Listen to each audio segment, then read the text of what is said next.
การอยู่การกินแต่ละคนเฮานี่มันก็แตกต่างกันอีหลีเนาะครับบางคนก็กินง่ายอยู่ง่ายมีอันใดก็กินซ้ำนั่นพอเหลียวปากเหลียวคาบบางคนเห็นเฮาอยู่ง่ายกินง่ายกินเหมาะๆแม่ๆก็หาว่าเฮาทุกข์ยากลำบากแต่เด้พี่น้องอันเฮามีส่ำใดเฮาก็กินส่ำนั่นแหละครับกินพออิ่มแล้วก็นอนพักผ่อนตื่นขึ้นแล้วก็หาเงินหาค่ำนี่ก็เลยเลิกงานมาไปหาแวะตลาดซื้อผักมากับแกมกับป่นปลาคอหน่อยจัก2-3ตัวนี่พี่น้องกินง่ายๆนี่แหละครับของในตู้เย็นเฮาที่เอามาจากบ้านลาตอนปลุกง่ายๆนี่ก็บ่ได้ซื้อดอกพี่น้องอีแม่เฮ็ดไว้ท่ายามมาเฮ็ดงานแล้วก็เอามาให้นำนี่พอได้ใส่ต้มปลาป่นตำบักพริกแก้วตำบักหุ่งแหน่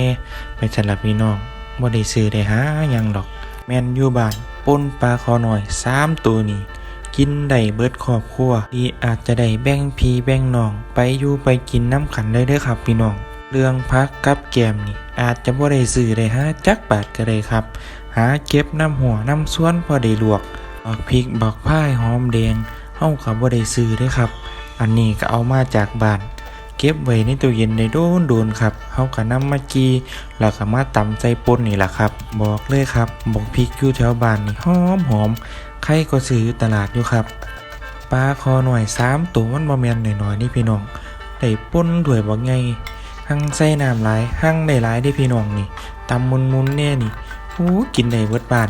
ผู้ใดมักป่นแห้งๆนี่ก็เอาประมาณนี้เลยครับกับปรุงแน่จักหน่อยก็แซ่บแล้วครับแต่ว่าคันเป็นบ้านเฮานี่คันป่นแห้งๆมันก็สิได้น้อยเฮาก็ต้องใส่น้ำที่เฮาต้มปลาเมื่อกี้ลงไปพอได้เพิ่มความนัวแล้วก็ปริมาณที่หลายขึ้นได้กินกับลวกผักเด้อพี่น้องเอ้ยนี่แหละมันสุดแซ่บเมืองบาดาลอีสานเฮาจุกข้าวเหนียวอ่อนๆกุ้ยป่นนี่ก็คือแซ่บแฮงล่ะพี่น้องสุดจุกโลกฟ้าของแซ่บอยู่เมืองอีสานแม่นปิ่งปลาแดกข้าวเหนียวห่อนจำกะมีแห้งแล้วพี่น้องเอ้ย